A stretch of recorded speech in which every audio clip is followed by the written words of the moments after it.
Policies and Perspectives conducted by the University Center for Alternative Economics, Department of Economics, University of Kerala. Our second technical session is on the topic Quality of Higher Education, Capturing the Present for Future. And in this session we have two speakers, Professor Sukumaran Nair, former Vice-Chancellor, University of Kerala. He'll be speaking on the topic Quality Improvement of Higher Education through Teacher Improvement. There will also be a presentation by Dr. Asha JD, Assistant Professor, Department of Education, University of Kerala, and her presentation will be on the topic Quality Issues and Trends in Teacher Education and Alternative Perspective. One and all, once again, welcome all to the second technical session of the day. Let us, without wasting any time, let us begin the technical session 2 on the topic Quality of Higher Education, Capturing the Present for Future. I would like to invite Professor N.V. Varghese, Director, Center for Policy Research in Higher Education, New Delhi, who will be chairing this session to the dais. I would also like to welcome Professor A. Sukumaran Nair, former Vice-Chancellor, University of Kerala, and I would also like to welcome Dr. Asha JD, Assistant Professor, Department of Education, University of Kerala, who will be presenting her topic in this session. I request all the invitees, I request all of them to be on the dais. Thank you. Good afternoon, everyone.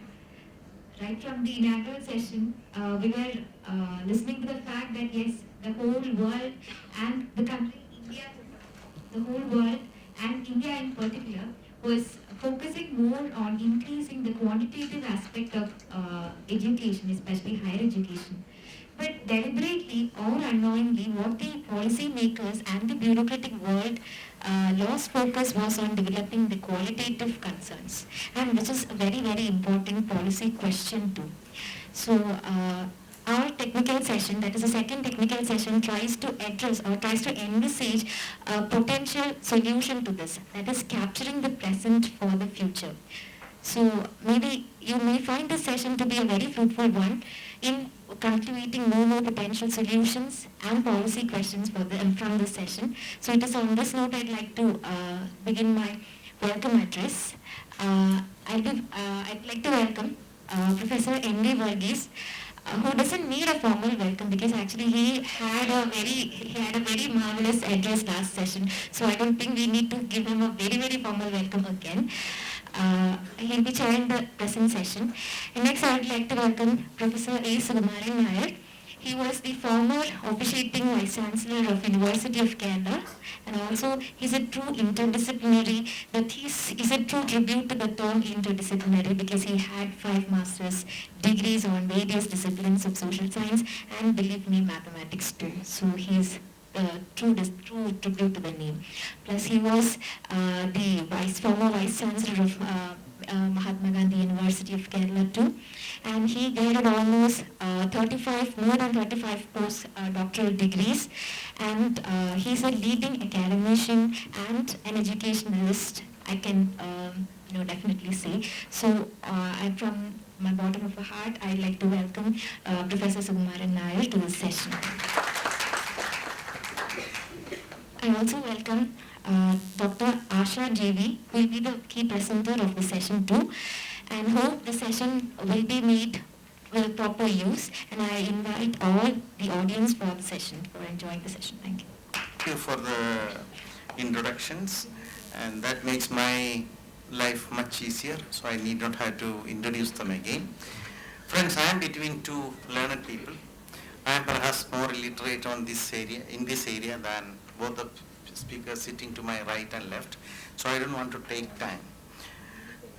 Except to say that today in Indian higher education, one of the major challenges is that if the system is going to expand and massify the way it is expected, we will be in trouble because we will not have teachers. This teacher shortage has 2 dimensions, which is normally only one dimension is addressed. That dimension is quantitative dimension. But more importantly, in countries like India, it is the quality shortage, not teacher shortage.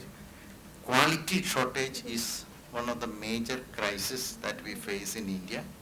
And I am very happy to welcome Professor Sukumaran Nair to address some of the issues related to that. And he not only has a theoretical understanding, but also practical, lot of practical details that he knows. And he himself was heading many of these initiatives in the universities, not only of Kerala University, but also in other universities in Kerala.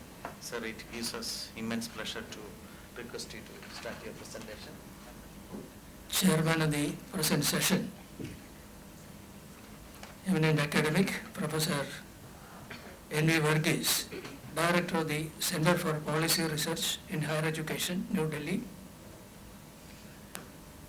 Dr. Asha, Senior Academic from the University Department of Education, other distinguished academics, researchers, delegates and friends. I would at the outset congratulate the agencies responsible for organizing a program of this kind, which will help us to take a second relook at the way we are practicing our system of education. Of course, the chairperson rightly pointed out there is a deficiency in quality education. It really means, the professionals in the system are practicing the system non-professionally, or else this will not happen, because if you look at the development of higher education globally, you will find that many of the smaller nations with lesser inputs for education during the 60s and 70s have suddenly shot up to the higher positions in the running higher education. One very striking example is Malaysia and Singapore. I personally happen to know the system because of so many family connections and all that. There was a time when high school teachers were not available for running schools in both Sri Lanka, it was called Ceylon at the time, and Malaysia, which was called Federated Malayan States. Now in both these countries, they have been looking to people very often from Kerala. This state used to send, qualified graduate teachers for running high schools. Even schools at the time was a rarity.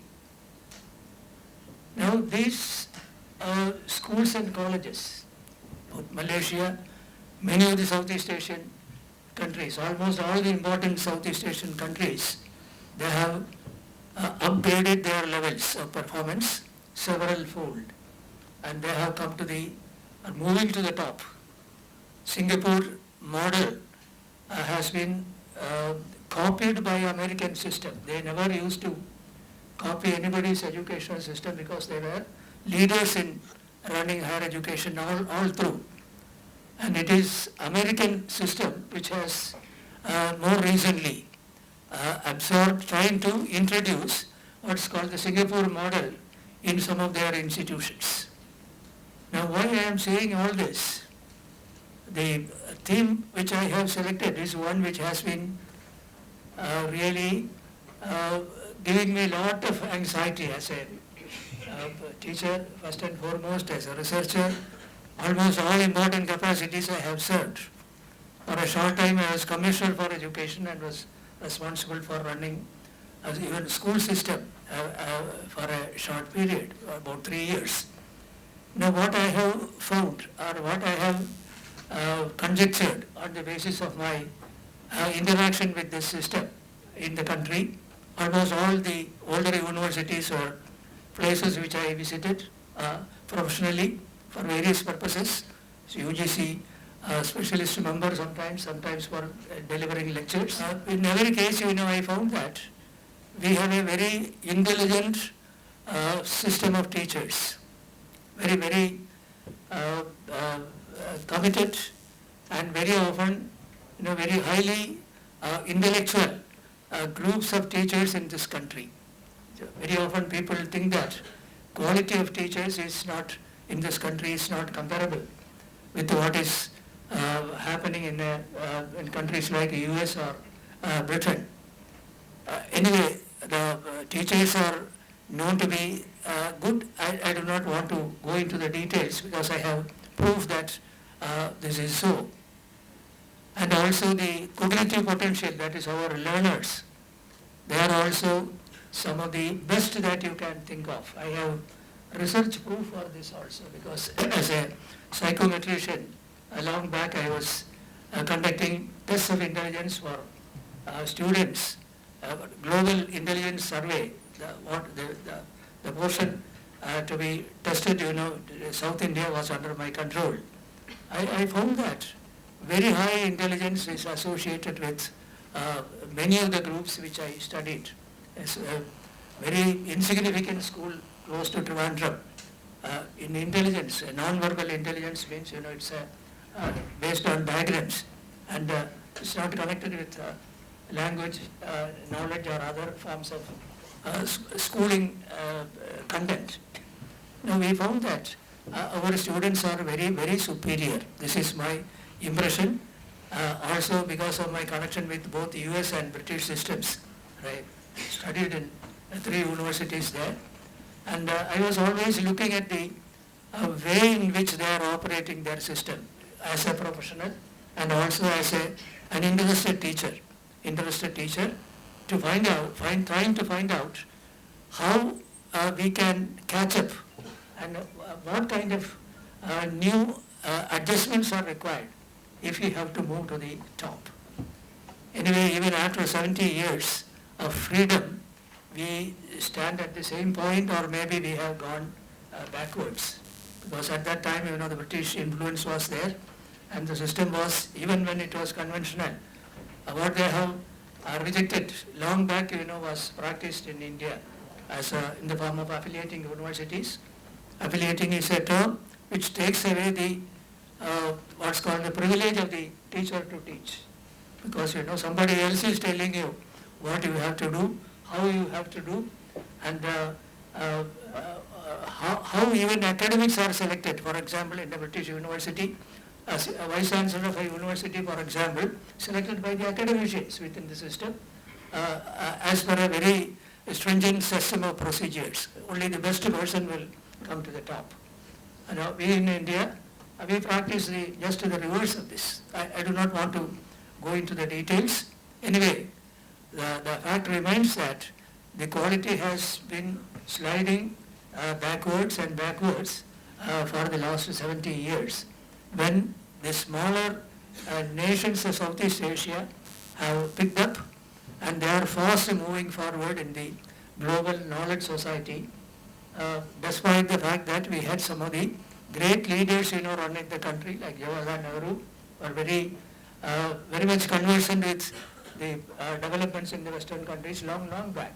Dr. Radhakrishnan and so many others. I do not want to go into the details. Now, this is a seminar where you have to discuss some of the major inputs for development. Of course, economics is very much interested in total development of society, and it is well accepted that education is the most important input for development, one of the most important inputs, because until and unless education is also developed at a parallel pace, it will not be possible for a country to develop. Of course, economic development we have in certain many important areas, but all the same, what's called the mental development, which has to go hand in hand with the other forms of development, monetary and other systems, that is not happening. Now, if I am asked to name a single reform for changing the system of education in this country, I will give a single answer: change the teachers.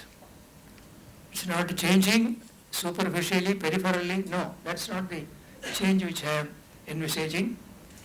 It is a deep level professional change, and this is what is called, empowerment of the teacher. Empowerment means he has full knowledge of what he has to do and is given full freedom to do what he wants. These are the two very important things, connected with two important assumptions behind what's called an empowered system. Teachers empowered, running the system will also empower the institution. Empowering the institutions, you look at Harvard University or MIT or Stanford. Now these are universities which are part of the academic thinking of people all around the world. So, as a student of the Stanford University, for example, both London, and I do not want to go into the details, I have found that all of them operate the system of education, their systems of education, with a different mental setup, different mental set, and also making use of the latest professional principles which will cater to quality. So how to change the system and compete with the rest of the world? The answer is change the teachers. Change the teachers properly, empower them and use them for running the system in a totally different manner. Of course, governments have their own limitations. Once we didn't have enough money to run the system. But now we have the money, but we are unwilling to adopt the scientific methods used for quality improvement. Is it the first frame? First.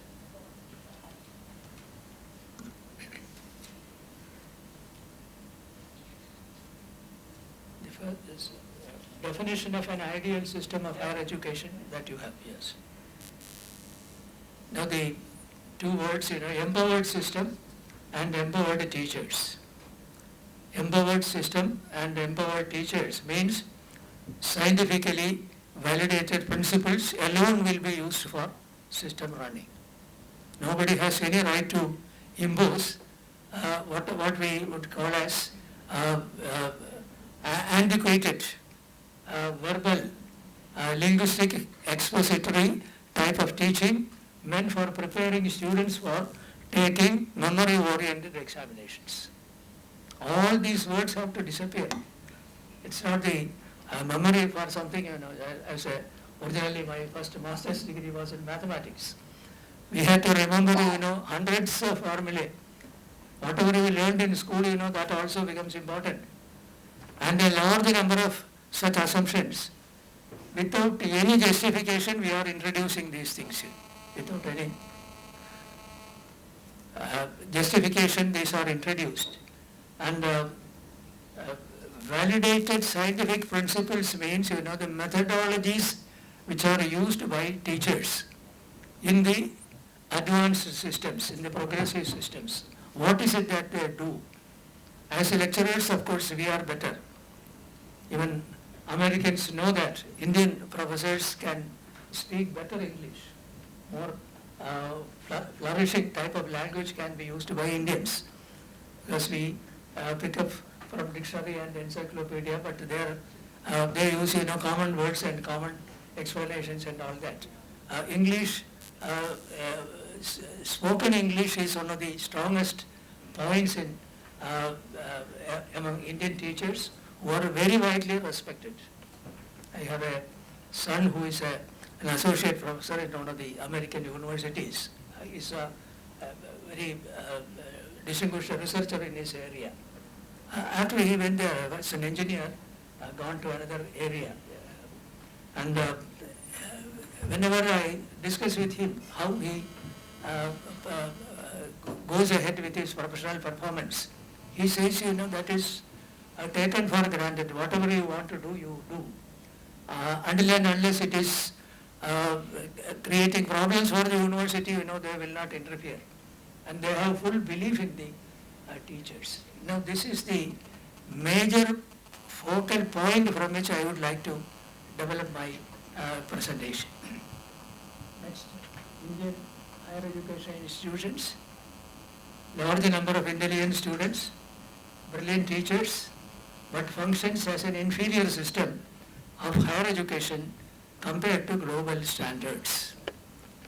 Our intention should be to excel global standards. It's not a mere figurative usage, We can, if we want, within a very short time, we can compete with the best universities anywhere else in this world. So Korea, South Korea, they have some of the universities are considered to be very close to the American top universities like Stanford and Columbia and Princeton and such other very important institutions.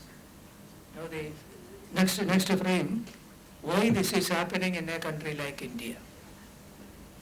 Long tradition, going back to the early basis, long tradition in knowledge creation. Of course, all over the great culture that India has to its credit, or creations of people who lived in the basis, it's a continuum.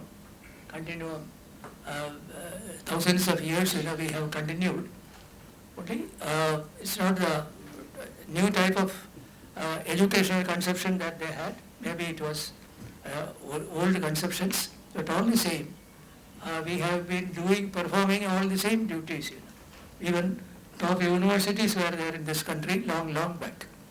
When our universities were closed down, same year, Oxford and Cambridge started functioning. That's the time lag. Now, what is the way out?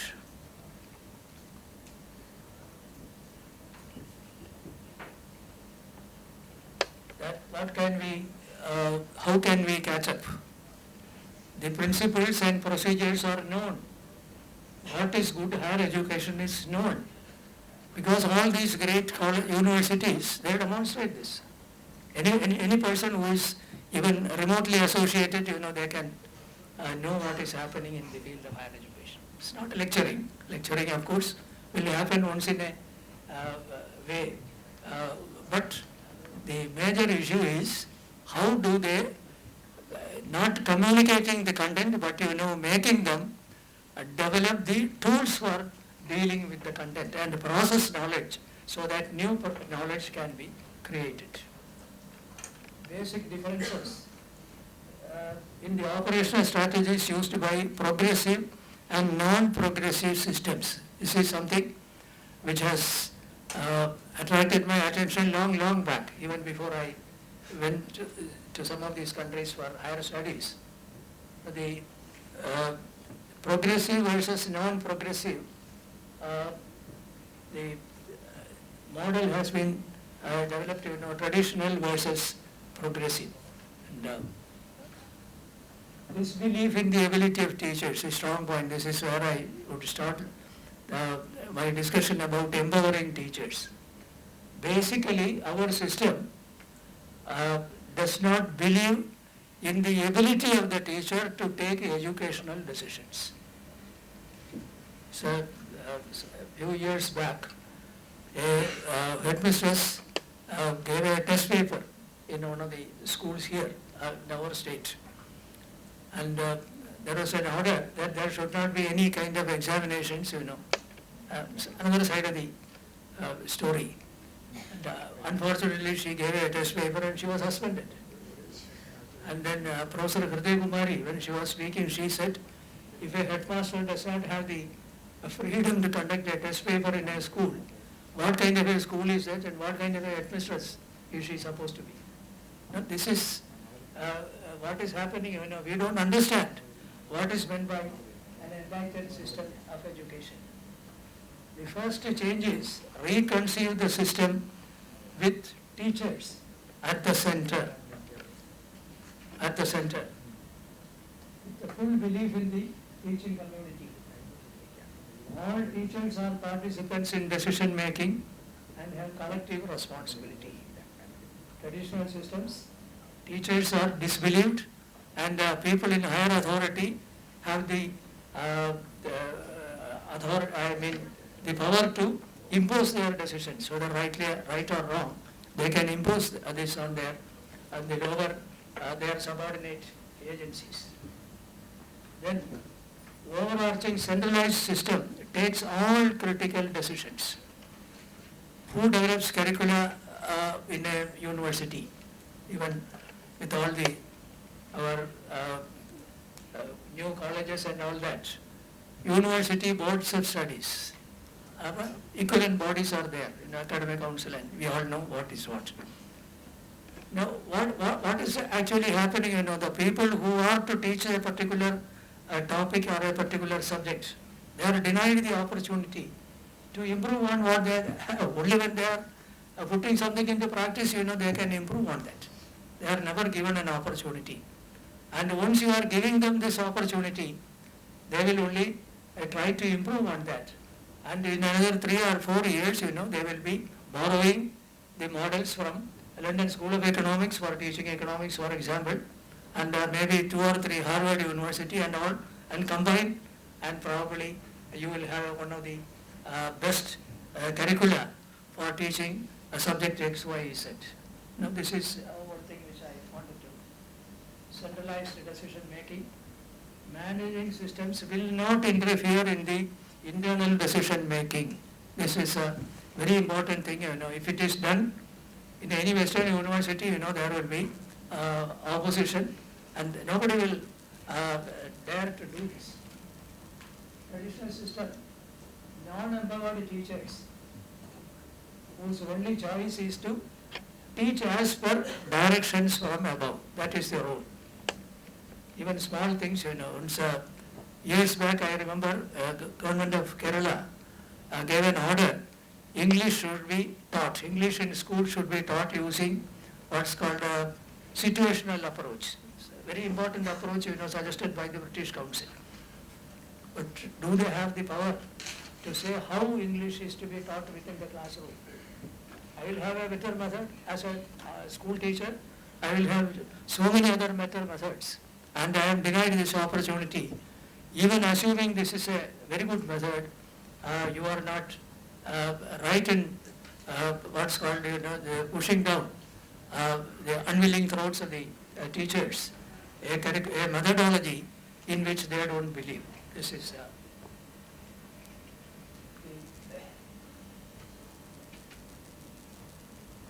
fully empowered teaching community with freedom to teach in their style, and having academic autonomy is a first essential if you want a better system of higher education in this country. Then next, curriculum is designing is the prerogative of specialists. And the progressive systems, every teacher has a role. It's a collective thinking on the part of the staff and of the departments to decide how exactly an ideal curriculum can be developed. There is nothing like any boundaries. For example, I remember when I was opting for a course in Stanford University, the professor decided that there will only be an oral test at the end of the course. Nothing happened. I think they are doing better justice than the memory-oriented exam that we take at the end. Better your memory, you will be treated as a superior student. Methodology in the traditional system for memory-oriented teaching, and methodology of teaching in the progressive systems decided by the individual teacher. There is nothing like any imposition from outside. Then the student admissions, every school or every college in a progressive system, they will decide who is to be inducted into the institution. You think of the MIT, for example, I have Massachusetts Institute of Technology, one of the topmost institutions. 1 year it figured as number 1 in the global ranking, one of the most famous institutions. Now what has to happen within the system, it will be, they are leaders, what they do will be copied by so many other universities elsewhere. So student learning made subservient to the all-pervading assumption that learning equals examination preparation. This is what we do. Even after 70 years of freedom, we haven't understood what is our disease, and then only we can treat. Then the next, admissions, teacher selection, they are all done by the academic group within the institution. That is the unit.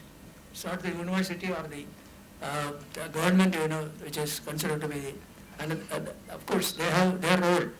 But what has to happen within an institution will be strictly decided by the academic community within. Any new teacher coming in, that will also selection, they have a role. Student evaluation and certification. The American schools, they give the final certificate. That's nothing like a common exam, like the one that we have. Common exams are there for certain purposes, selection purposes. But otherwise, what kind of an evaluation has to happen? Teaching a particular area in physics cannot be used for teaching an equivalent area in economics or sociology.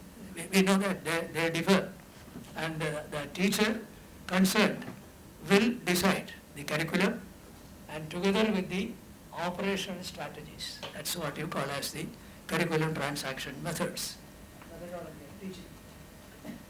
Student evaluation has a very important role in deciding standards, because what you will ultimately be evaluated will decide what you learn and how you learn. The present system, it's very easy, because even without attending any of the classes you can take an exam and maybe you can stand at the top in the final exam. So the final exam is sets the tone of the evaluation, and for that reason also for the certification of the students. It is the prerogative of the institution to evaluate and certify. So that is another component of what's called empowerment of the teacher and the teaching community. And of course the institution also. When institutional responsibilities are performed by staff members identified by higher authorities. For each particular purpose, a particular person is given the responsibility. Institutional functioning in a progressive system is a collective responsibility of the teaching community, teaching and sub-communities also within the system.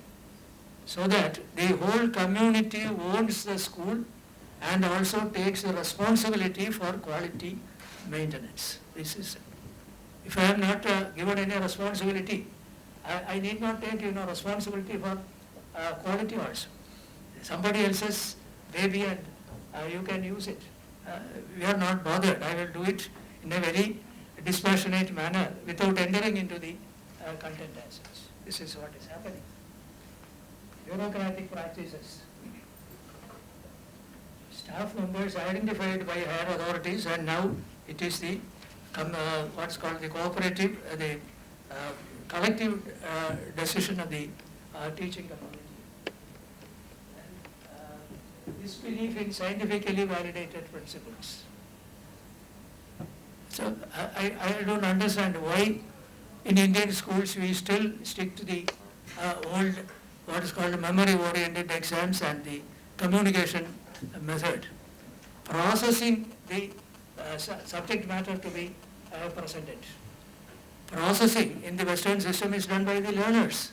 They are given assignments so that the process of information analysis is done by the learner. Now here the teacher, because if he is a good teacher, he will do the processing and finally present the processed matter in the processed form so that you can reproduce it in the examination. I recall, of course there's no time for detailed presentation. We had a very famous professor in the old Travancore University College, Trivandrum, Oxford trained person, very scholarly person, who taught us in the BSc also. We had English part 1 and 2 Shakespeares to be learned, one tragedy and one comedy. And the tragedy was Shakespeare's famous Cleopatra and Antony and Cleopatra. Now he gave notes running to 200 to 300 pages on most of the important areas, which is more difficult than understanding Shakespeare's original. He was very scholarly person, and all that we have to do now, how to write an essay in 2 or 3 pages. You can ignore that, and some tidbits here or there you can get through in the examination. Now what the professor is doing, he is denying the learner the opportunity to process knowledge. And principles, additional, how many more minutes I can take? Okay, let me.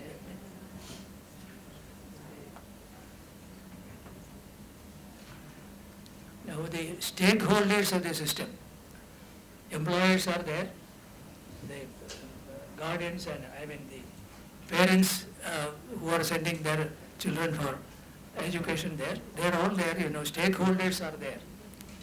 They don't have any voice in the decision making of the institution. It's a very undemocratic, it's what's called a closed system. Education as a closed system. Everything that happens within the institution are not made known to the whole community. In a democratic country or even in other countries, every citizen has a right to know what is happening in the systems of higher education. Minimal role for other groups. Entire teaching community are responsible for quality maintenance. This is the most important thing to be put in mind. Institutional evaluation done by outside agencies.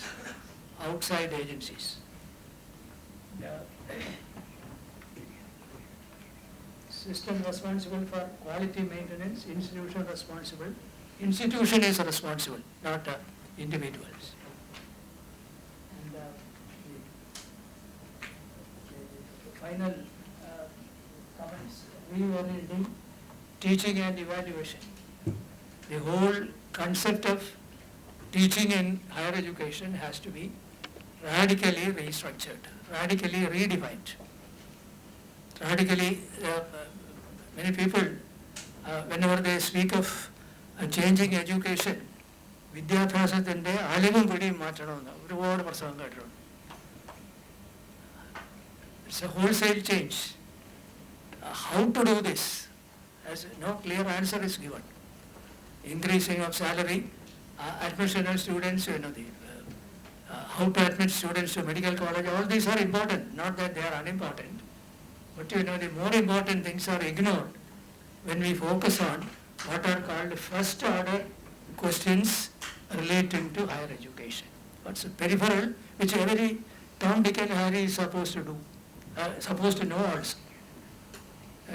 Whether the exams are conducted in time, the latecomers are dealt with, all these things are there, These are all taken for granted. So first order, second order, third order, now the higher education systems are dealing with fifth order questions now, according to modern educational management. So here, the very important thing which I wanted to place before this group is that modern educational management of higher education, a new movement has developed in the late 20th century and the first decades of the present century. It's called managerialism in modern educational theory. That is one of the most dependable methods for changing, improving quality. Most significant. That's they say, if the management models are properly utilized, that is how Singapore and other countries, Sri Lanka and others, they came up. If you want to do that, it means, accept the teacher as a human being. It's not the external University Grants Commission scales, of course, are important because we have to get that also. But that by itself is not a recognition. Recognition means if somebody is doing very good work, he should be acknowledged, and it must be recognized by the system and the other people. That in itself is the best incentive for setting the teacher or putting the teacher on the right track. And new management principles are there, hundreds of new principles. With the proper leadership, any institution can be developed and pushed up to the levels of the best institutions anywhere in the world within a short period of 3 to 5 years. And this is what Singapore and other countries did. So the system, which does not believe in itself, will not get public acceptance. The worst critics of the system are people inside the system. Our teachers are, of course, I was myself a teacher for a very long time, not finding fault with the teachers. Our culture is criticizing the system and placing the blame on somebody else. Essentially, responsibility rests with the teachers. It is with the teachers, So whatever the inferior governmental policies or all kinds of other things are there. They are all there throughout the world. But the what's called denial of the responsibility to the teaching community can never be accepted. The teaching community, go to a hospital, it's the doctors who are running the show. You cannot say that a particular watcher didn't open a particular lab and all those things. Anyway, I wanted to stress, this point. That is, redesign the system. I had so many other things also which I wanted to place, regarding new management principles. For example, one principle, people dislike work and will avoid them if they can. It's an old assumption in old management.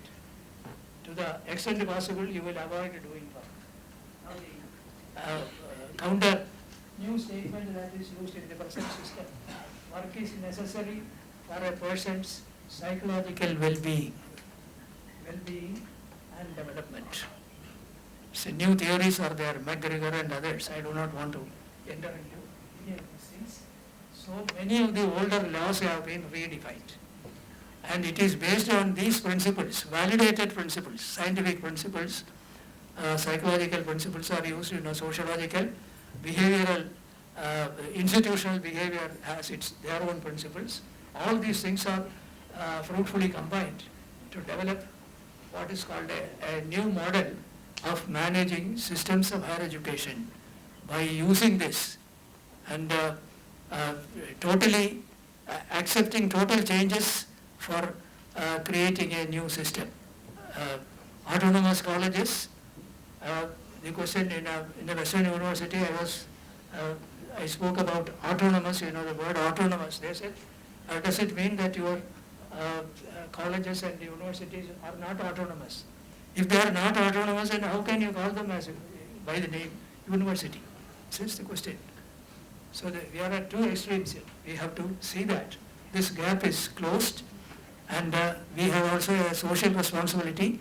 Immature youngsters who have no choice but to take our inferior education if inferior education is given, practice in the system. No choice. Only this is, and we are really destroying whole generations of learners who can rise to the highest levels. The most recent selection of an Indian scientist as chairman of the Royal Society of Britain is one of the greatest achievements of all times. Isaac Newton and others, Rutherford, and they were the chairman of that body. He was given knighthood, Nobel laureate, and made a member of the Royal Society. Now he is the chairman of the Royal Society, a person from South India. An ordinary college, is Ramakrishnan. And why I am saying this is globalization has happened, and the old models, our old yardsticks, and the old environmental conceptions, all these things are changing. If there was time available, I would have gone deeper into some of these aspects, the management aspect, for example. Anyway, I take it that you will all make a new study, a study of what is happening in our schools and colleges, and see to what extent the economic development is impeded only because of poor quality education.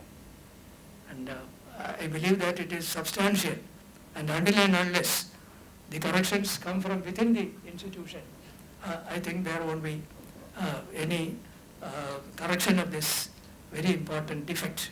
And with this, I thank you for your patient hearing, and I would like to close my observations by making this request that the new generation of academics should certainly opt for what is called a global system and standards in practicing education. Economics is one of the most important disciplines, which certainly has a role in deciding the modalities in political decision making. And let us make the proper decision regarding higher education and what is happening within the lecture halls and our classrooms. Thank you. Thank you, sir. I think why the earlier perceptions are questioned always, and how it is important, or why it is so important to invest in individuals to empower them, but at the same time, why it is important to see that institutional mechanisms and support is needed.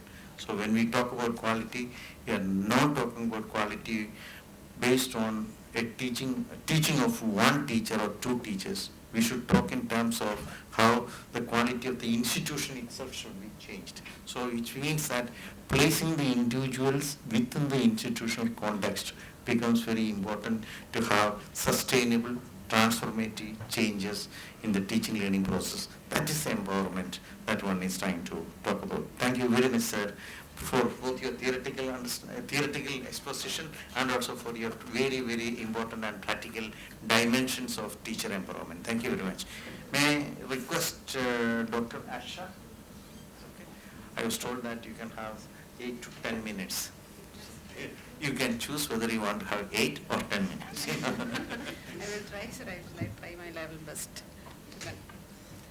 So at the very outset, let me take this opportunity to thank the organizers, Professor Abdul Salim, and the faculty members of Department of Economics for giving me this opportunity and sharing a session with Sukumaran Nair, sir. And this, I would like to start from where sir stopped, like the members of the system, like teacher educators, how they think the defects of the system are. So it's a very small research I have undertaken with 42 teacher educators.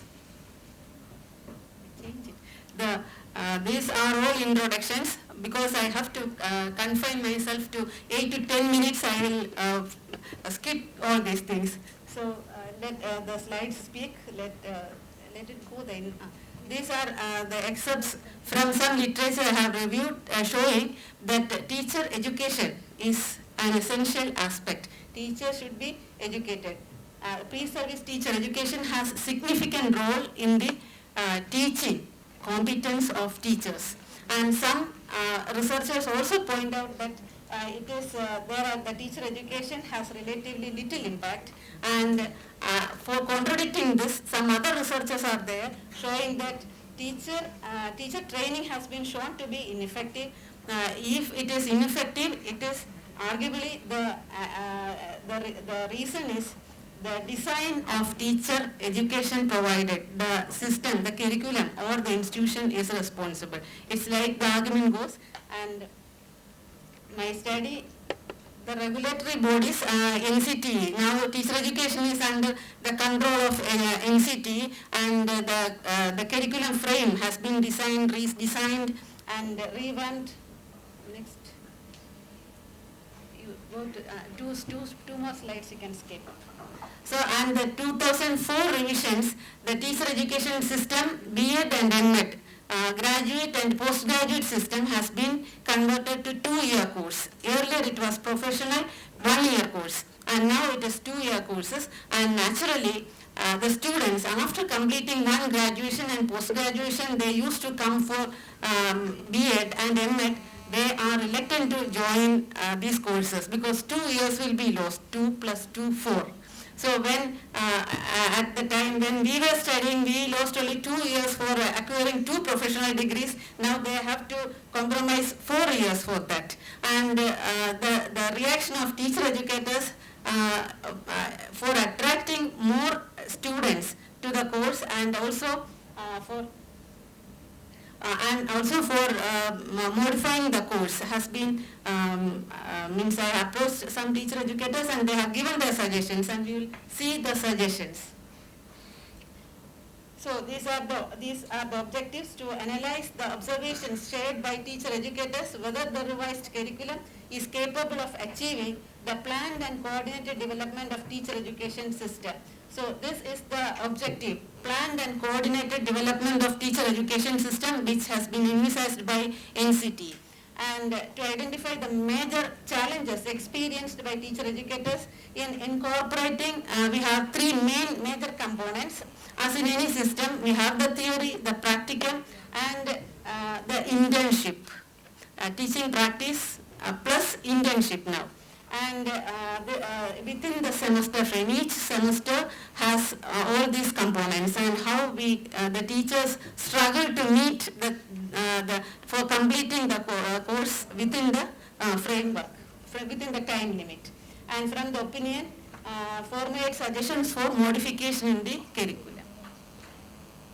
And this was the methodology, normative survey, and a sample of 42 teacher educators from all the 3 levels, B.Ed, D.Ed and M.Ed, and a comprehensive questionnaire with open and closed items, and interview were used as tools and techniques.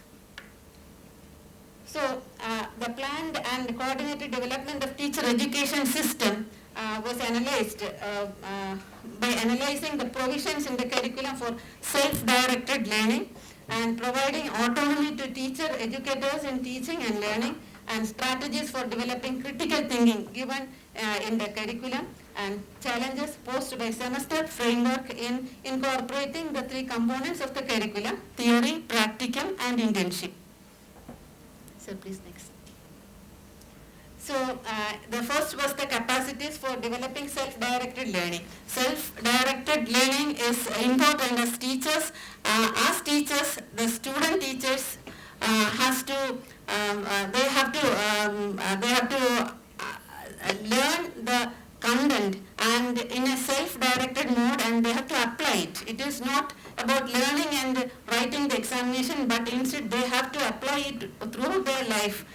Whenever they are teaching. So in that aspect, they have to have the self-directed learning, and for that I have given some 6-7 attributes, like positive attitude, teaching competency and content knowledge, innovative teaching they are applying in their teaching learning process, and realizing potentials of learners, and understand ways of self-development, and develop intrinsic motivation, and develop leadership quality. And the teacher educators, they have assessed it and evaluated it in a 5-point scale, and on an average the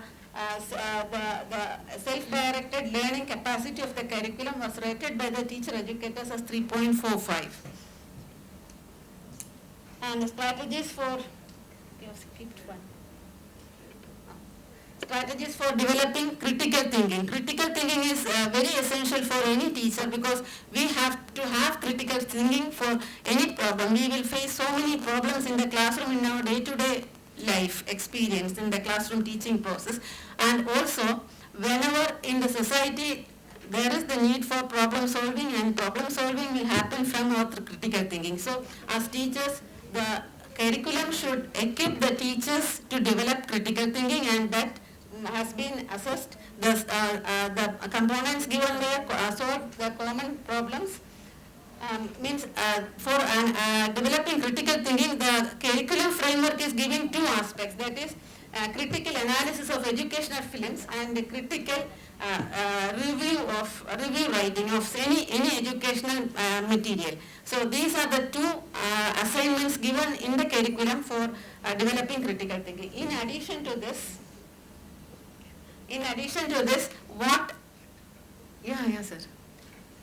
In addition to this, what are the other areas they give? So these are the other areas, and they, by seeing that, you can see that they are confining to the two areas, the whatever is in the curriculum, and they are not giving any outside. That is, some are giving, but the rating is very low. Next please. And the semester framework, of course, the semester framework, like sir was pointing out, of the Shakespeare, how Shakespeare has been taught, and like that they are giving lecture notes, either by dictating the lecture notes or giving the tips as PowerPoint presentations, they are completing the course. And but actually the curriculum envisages to complete them, the theories should be practiced in the class through their teaching, like the constructivism. If constructivism is there, they have to organize constructivist classes, and they have to take classes through that principle. But it is not happening. So in short, the curriculum is overburdened. Everybody has that. And the theory practice gap. There are so many arrangements done in the curriculum to bridge the theory practice gap, but it is not at all practiced. They are not trained to practice it, or either they are not practicing it in the real sense. And issues emerge due to marketization of education, that has been discussed, and I am not repeating it. The self-financing colleges, the mushrooming of self-financing colleges in teacher education. And what happens is the academic freedom. The institutions have some academic freedom. They are misusing that, and at that cost, they are the discipline exhibited in terms of attendance, and so many other aspects have been neglected. And then the problem of novice teachers, during one semester itself they will have 2 or 3 teacher change for for one course, and this happens. And the inexperience, the sharing, no sharing of experience from the old faculty, so that what we get in other institutions, it is not happening in the self-financing institutions. And areas to be strengthened, they have art education and work experience, and they are writing a practicum or a record and completing the art education, but instead they can, sir, I will stop just now. Developing skill of calligraphy, which is important now. Teachers, they are not developing the skill of calligraphy, which was earlier there in the education system, right from the primary stage. Now it is not there. And at least the teacher should be given, and the provision is art education. Art education can be converted to providing a calligraphy training, at least a useful exercise, instead of writing a practical record and completing art education. And work experience also, for work experience they have to present a practicum record, and within that practicum record what experience they are getting, we have to think about. And suggestions for understanding society. Now teachers, this is a very crucial aspect. The teachers are removed from the society, or they are away from the society. They do not know what is happening in the society, especially when the fairer sex is dominating the field. So ladies, they are not, they are running the house, and they are going to the school or the education institution, and they are forgetting about what is happening in the society. And they do not get time actually. So they are not reading newspaper, they are not in the field, they are not even watching the TV. I don't know, apart from serials, they are interested or not. So in this context, so at least in the teacher education, there are areas where we can give them a social community orientation. one component in the curriculum, that is community living. Community living is for one day, and it is living in the community. The school community or the institutional community will live together one day. So they will enjoy, they will merry make one day, and they will go. And what community practice, community experience they are sharing, that we have to think about. So evaluation also, sir has pointed out many points. I also have so many points to speak on evaluation. There are areas where we need urgent changes. And next. So the one aspect which I wish to stress is we should have the teacher educators, student teachers are making so many records, practicum records and materials, and these are not kept. And institutions have to have repositories. At least they, for the sake of this curriculum frame, they have techno-pedagogic curriculum, and technical part is only PowerPoint usually used. Exceptions are there, I don't deny, but the usual technology part is completed within the PowerPoint. So instead, they can make repositories keeping all the, accessing all these innovative ideas which student teachers developed. They can be kept in the repositories, and it can be used for community, and especially for assistive tools they are preparing. Assistive tools can be handed over to such institutions where it is required, or to the schools, provided to the schools for bettering the quality of inclusive education. And these repositories can have one more good thing, that they will not be copied down the next year. They will at least go for innovation. And with this, I have ran through all these things. I have more points to, actually it's a very elaborate essay. I was shortening it, and these PowerPoints I have made very shortened, but within 8 minutes, 15 minutes. So for extending the time, thank you, sir. Thank you. Thank you, Dr. Asha. Before I open for discussion, two quick comments in 1 minute. One is that when we talk about teaching and education, quality of education, one has to see that for primary education, the Sarkari sector, but there is training taking place in the higher and other institutions. All university departments of education are doing mostly research and teaching only for secondary education. Secondary education. But what happens is that when it comes to higher education, the teacher training, orientation, empowerment, and many other things that are discussed falls between the stools. So it does not take place, it does not happen. There are efforts to see that, but Dr. Asha was referring to the NCT. So that is one dimension. The second dimension is that when you talk about quality of higher education, teacher is an important dimension, but we should not confine only to teachers. India has established quality assurance mechanisms and accreditation agencies, which Professor mentioned as the external quality assurance mechanisms.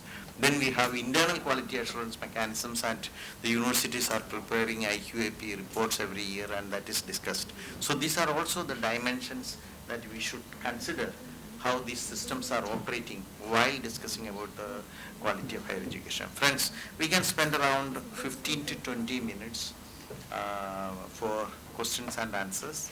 So I request you to identify once again, even if you have identified earlier, before you ask the question. And if you try to be brief, we can give chance to more number of people. Thank you. Sir, I have a question. Sir. So my name is Reshma Rajivan. I'm an MA student from Karivatam campus, University of Kerala. So my first question is to Sukumaran sir. Sir, you have described the differences between traditional and progressive approach of operational strategies. So the progressive approach seems to give a lot of emphasis to the teachers, the teaching community. So sir, my question is that whether this progressive approach is directly applicable to the present context of higher education in India, whether giving emphasis to the teaching community, giving them autonomy to determine the syllabus and operational strategy, is whether it is applicable to higher education of India in the present context. And one more question, if we are doing that, don't we want some evaluation mechanism ensure that the teaching community is completely competent to do so. I hope the question is clear. I have one more question to Asha madam. I'll be very brief. Madam, don't you think that we need a teaching aptitude test for B.Ed? So students, in order to ensure that students with ardent passion to the teaching field are coming to that field. So in order to ensure that, don't we need such demonstration classes or demo classes or some teaching aptitude test to ensure that passionate students are coming for teaching profession? Thank you. So, this is just a thought to Sukumaran sir. My name is Elizabeth. I'm a research scholar with Loyola College of Social Sciences. So the thought is, recently I read a research paper which was talking about the progressive thinkers in education, the ideas that they have put forth, and they were trying to relate this with the Gurukula system of education that we had. Now the Gurukula system was one of the prominent ones which was known worldwide. And it was a combination of rote learning as well as experiential learning. But what probably is missing in today's education system is the experiential learning part, and we are focusing too much on the rote learning. So some thoughts on that respect, sir. Now again, continuation of the same question to Asha ma'am. In the morning session, there was one person who had posed a question that students who land up in the colleges, I've been an educator throughout, so who land up in the colleges, they lack the core skills. It's so difficult to put across a subject or a thought process across to the student, and you're actually trying to focus on building the language skills. That's why sometimes giving notes become a necessity in the classrooms, especially when you have an assessment mechanism which is trying to talk about the rote or the memory level of the student. So what is your thought on that? Thank you. I am Dr. Malish. I am working with the Center for Policy Research in Higher Education. My question is to Professor Sukumaran sir. So one place you have mentioned that in a progressive system, the institutions are evaluated by the external agency. But in India, the considerable number of the state universities or central universities are evaluated by the external agency, but the institutions like IITs and IIMs are not evaluated by an external agency, but they are performing well. And second, that's the first thing. Second is, you mentioned that the managerial system is the solution. That is what I understand, new public management as the solution for solving all these issues. So how can, that is the new public management means following the policies and principles, theories of the neoliberal and market forces. So how can we envisage an empowered teacher in a new public management system? My question, I'm Gopika Verma. I'm doing my MA in Karyavattam campus. So my question is to Sukumaran sir. You have mentioned about the evaluation method, the various evaluation methods of the students. And in that I found open book examination which was written. So actually the open book examination is quite contrary to its name. Anyway, when we open the book and write the examination, everything that is asked is quite practical or technical to that. So, what is the significance of this open book examination? Actually, the students, usually we mug up the theories, and the practical aspect is mostly asked in open book examinations. So, how can a student improve the technical or practical aspect in learning? One more question I can permit if there is anybody who is. My question is to Professor Sukumaran Nair. It's a general problem that I would like to raise. Indian universities do not have their graduate attributes stated anywhere. None of the universities in the country has that practice. Another thing, within the university, none of the academic programs has program outcomes clearly stated. Within an academic program, none of the courses has the course outcome stated. With the result, we don't find any transparency about the whole process of teaching and evaluation. If attributes are stated earlier, students will know what are the competencies that I am expected to build up by joining this particular institution, by joining this particular academic program, or by doing a particular course. So there is no learning outcome or program outcome based competency declared by the institution, or institution doesn't take up any responsibility as such. And then teacher, with respect to deciding the instructional strategy, methods, learning experience, whatever, and there is no focus on the learning outcome. Everything goes as something taken for granted.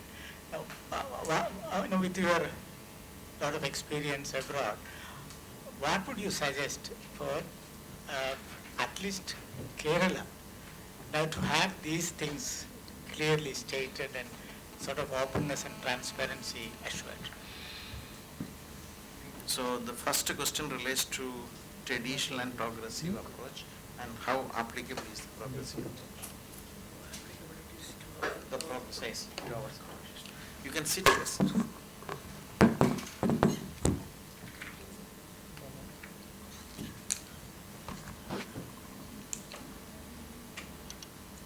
The first question is about the practicability of introducing what are called the progressive methodologies in higher education in preference to what we are now practicing in the name of education.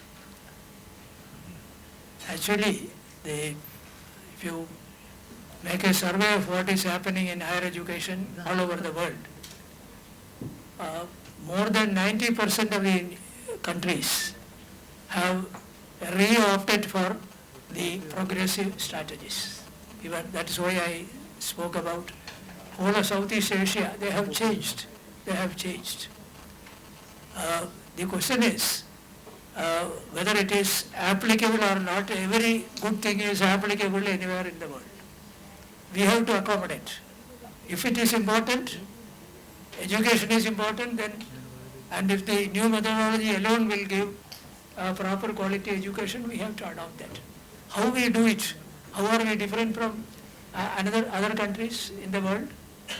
If America can do it, of course, you spoke about a lot of money that they are investing in higher education in those days. I feel that that's not the only reason.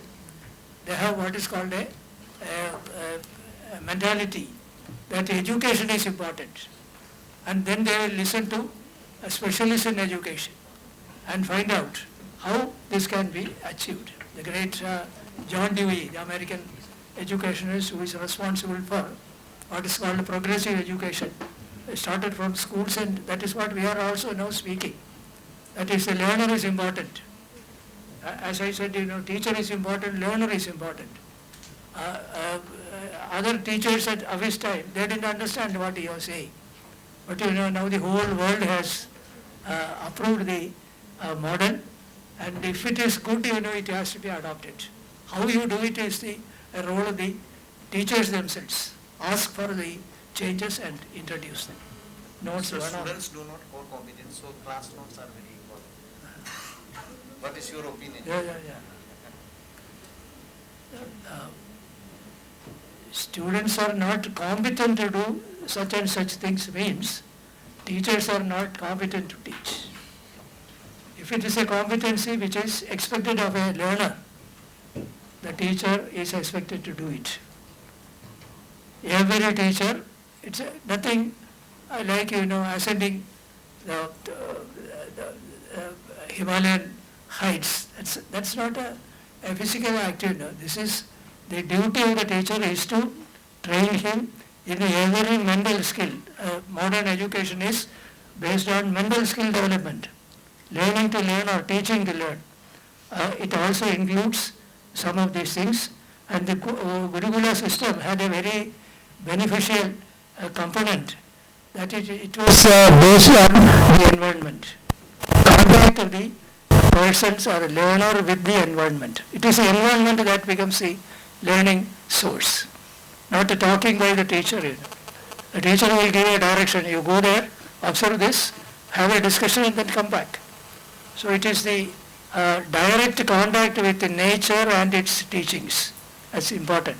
The famous educationist Rousseau, he made a very famous statement, leave the child to himself.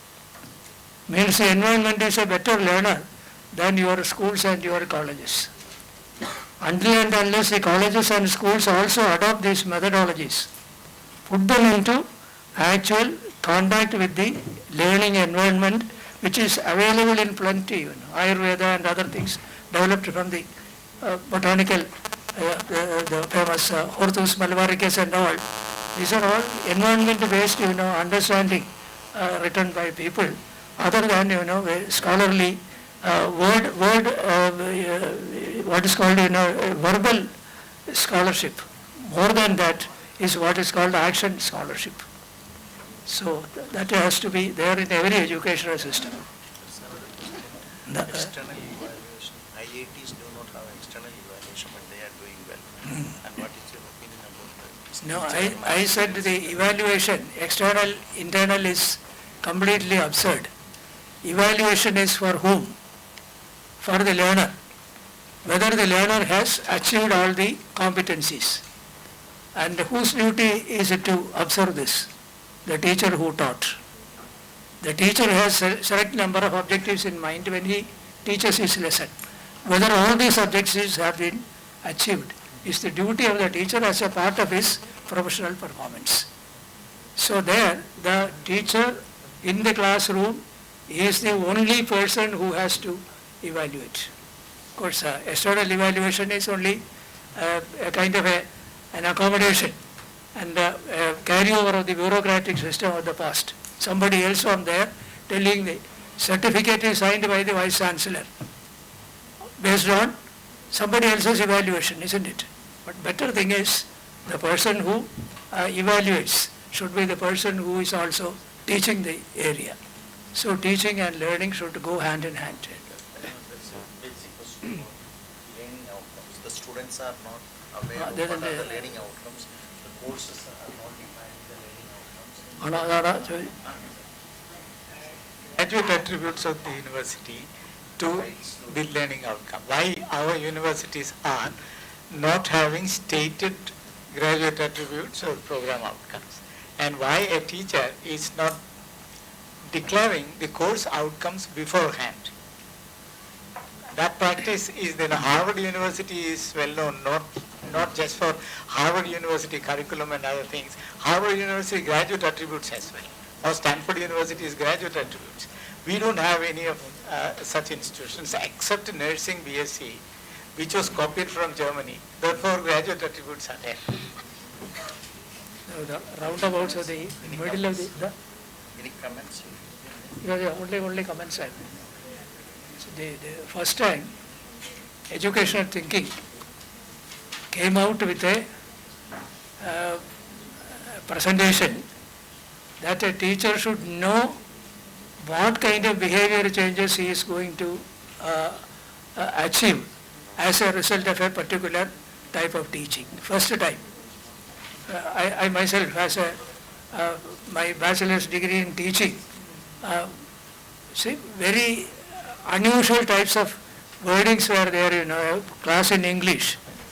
You teach a small piece of poem to a child of 6 or 7.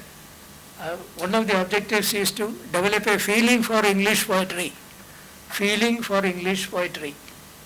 When you teach a small stanza in a low school division, you are making a claim which is never reached. For the first time in educational theory, the famous Benjamin Bloom, the famous examination expert who was also in India, I happened to be a student in Stanford University after he came back from India. I remember first time he said, you must first define your outcomes before you start teaching. A topic is given. It is very unprofessional to claim that such things like feeling for teaching, developing international brotherhood, teaching history, it will do just the opposite if it is not properly taught. So, sharp and scientific definitions of outcomes is one of the first essentials for good teaching. And then you choose your methodology. Methodology will change.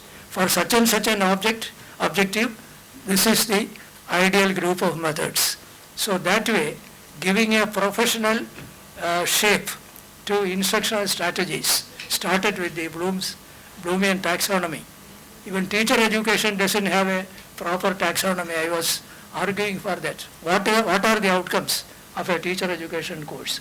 It's not 1 year or 2 years which are important, but you know how you do it within the short period available. Many of the Western systems, they have very sound procedures for developing all the competencies expected of a teacher, X, Y, Z. So about demonstration classes, so before entering into the system, there is no need of any demonstration classes because we have teacher aptitude test already. So it is given for the entrance for B.Eds and M.Eds. So I hope you are satisfied. So demonstration classes are not. Sure, sir. And there is self-development courses included in the system. So that self-development courses actually, it is for writing skills and self-learning skills. Academic writing and self-learning. In our curriculum we have included it and NCT has recommended that also. So for D.Ed, B.Ed and M.Ed. So all the 3 courses, it is there. So if we teach that, it is having fewer credits and usually we teacher educators, we neglect that. But it is very important. So don't see the credits, but we have to be sure that those self-development courses are taught in the class. It is taken thoroughly. And like Sukumaran Nair sir said, the teachers are responsible. Especially in this teacher education programs, the role of the teacher is very important. So however we are, so we can mold the students like that. And what qualities we have for a teacher, the same qualities we can only develop. So that is what I feel. Thank you very much. It is getting too late so for us to call it a day. Friends, I don't want to make any further comments except 2 brief comments. One is that, something that is, I'm not speaking on behalf of the trainers, I am talking on behalf of the students. So the younger generation, please listen. One of the challenges the teachers face in the higher education system is that the students' expectations are very different from what the teachers are providing. This comes because of 2 things. One is that previously the teacher remained unchallenged in terms of the source of information. Today, the teacher is not the source of information. And our study shows that in the classroom observation studies in higher education shows that sometimes the students are more informed than the teacher. Students are more tech savvy than the teacher. And when the teacher is speaking, now there is a mechanism to check whether the teacher is speaking, like in the presidential elections in USA, whenever somebody is speaking, there is a check on facts, So things are changing. I'm not saying that this is happening all over the country. There are also instances where people still live in the 13th century, 14th century technology and teaching learning processes, but there are also people who are in the 21st century looking towards to the 22nd century. So the classroom, what we define as classroom, has dramatically changed. That questions the changes in the existing teaching learning process. That is a big challenge. How do we move from a teacher from teaching to a facilitator? That is one. A second notion, again for the younger generation, there is a notion of entrepreneurial students which is coming up. Previously we used to know only about entrepreneurial universities. That is associated with the managerialism, the change that we talk about, the move from the state to the market, and new public management with Dr. Malish was highlighting. So that is one dimension. The second part of that dimension is that the students try to do what they want and they want to learn what they want, and the classrooms are not giving. One of the reasons why MOOCs, I mentioned about the MOOCs and its attraction, one of the reasons why MOOCs is so attractive is that I want a degree to write a competitive test. So I had to come to the class or not, I had to get a degree. So this paper qualification syndrome is very essential. But if I want to do something and compete really or perform well, I need something else. That is where the MOOC courses are coming up in case of many students. So what is happening is that this is the notion of a flexible, technology-based arrangements to learn what I like to learn. I go to the classroom and I will learn what the university tells me to learn and what the teacher tells me to learn. But that does not satisfy me. That is not in line with what I want to do. And this is a notion of entrepreneurial students. I just mentioning these two things. These are the type of things which when we go abroad and teach in the classrooms, these are the type of things that we find very, very challenging and taking place in the advanced countries. Since you all belong to the younger generation and mostly more tech savvy than people like us, So I thought that I should reflect these changes that are taking place. So it is not just through the teacher training alone, which is very important, but there is also the role of a classroom manager or the teacher's role as a facilitator.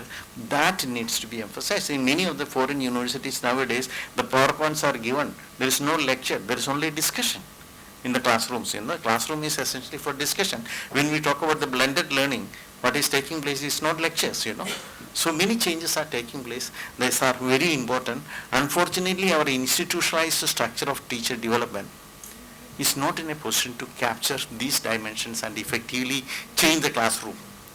That is one of the limitations that we have. So I should not take much time. Thank you very much for a patient listening. I think somebody wants to make a formal vote of thanks, so I don't want to take away that responsibility. And thank you very much. Okay, thank you very much. Thank you, sir. I invite Ms. Gopika Verma to propose the vote of thanks.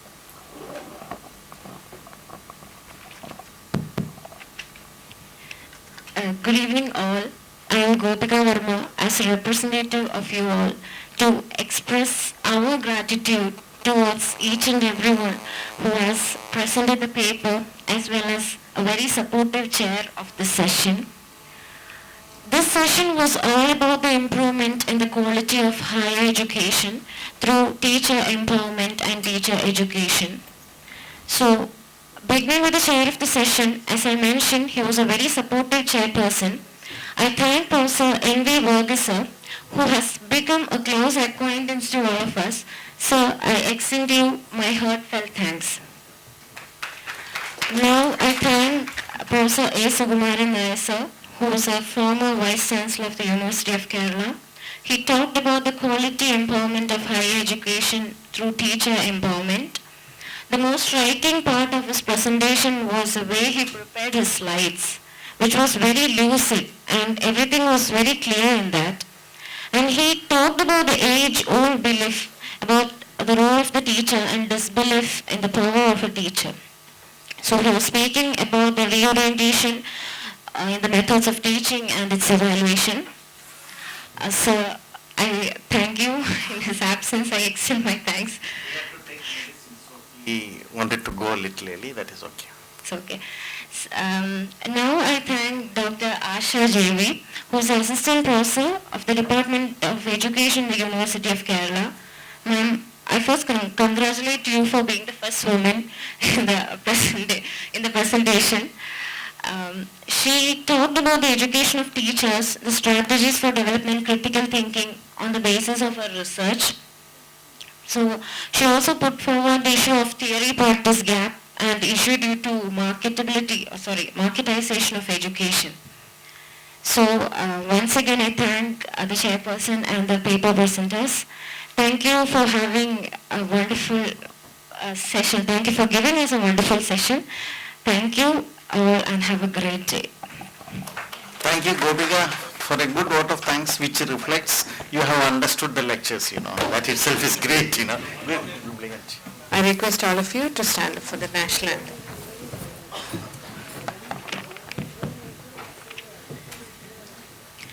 Jana Gana Mana अधिनायक जय हे भारत भाग्य विधाता पंजाब सिंध गुजरात मराठा द्राविड उत्कल बंगा विंध्य हिमाचल यमुना गंगा उच्चल जलति तरंगा तव शुभ नामे जागे तव शुभ आशीष माहे गाहे तव जय गाथा जनगण मंगलदायक जय हे भारत भाग्य विधाता जय हे जय हे